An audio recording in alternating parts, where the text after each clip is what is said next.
How many of you have ever had a job where you felt you were sort of hit by racism? Give me a yes if you've ever been hit by racism on the job. Put a yes in the chat. And as everyone sees all the yeses come in, what that speaks to is, see, that's an example in my view of what would be defined as systematic racism. It's funny. I was talking to Dr. Claude Anderson just yesterday, a man that I love and admire, and he was talking literally about stuff like this. Even as he's getting older and stuff like that, like these are persistent issues that existed when he was a little boy. They exist right now, and he just, I feel like he agrees with me that we have to find a solution. We must create a way out because you have this problem, this racism thing, and everybody feels it. It's crazy. It's not 100% unanimous, but it's close to. It's like 96%. And I don't care if you are Democrat or Republican, the answer is almost always yes. They're racist. The black Republicans go through it. The black Democrats go through it. I don't care if you're rich or poor. I know black folks, they got millions in the bank. I know black folks, they got nickels in the bank.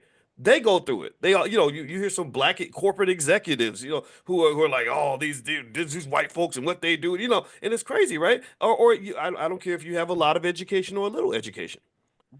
I know college professors, PhDs, lawyers, medical doctors, surgeons who've experienced racism I mean, that's crazy to me.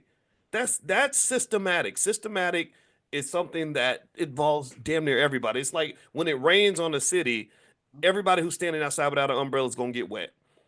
That's it. It's everybody, right? So if it's raining on the city and everybody's getting wet, you have a choice. You can either stand there and keep getting wet, or you can get an umbrella, go inside the house, or leave the city. Right? One of those three things, right? One of those three things, those are three solutions you got. But if you stand there and you keep on getting wet or keep on standing in the rain, you're gonna keep on getting wet. The rain ain't gonna stop for you. Right? You have to adjust your perspective. You have to adjust your activity. You can't keep standing in the rain and then act surprised when you keep on getting wet. So here's what I would say, Alan. I think that we should just really commit to making sure that all of our children, as a means of survival, have some ability to create alternatives for themselves. If the heat gets too hot, the weather gets too bad, I'm out. I'm gone. Right? And what I want people to really understand is how connected that is to words we use all the time. We always use the word freedom a lot, right? And options and the ability to have options is directly connected to freedom. That's what freedom is. Freedom is options. So if you think about how many millions of people hate their job, hate their life, don't make enough money, get mistreated, and have nowhere to go, that is a recipe and a formula for depression.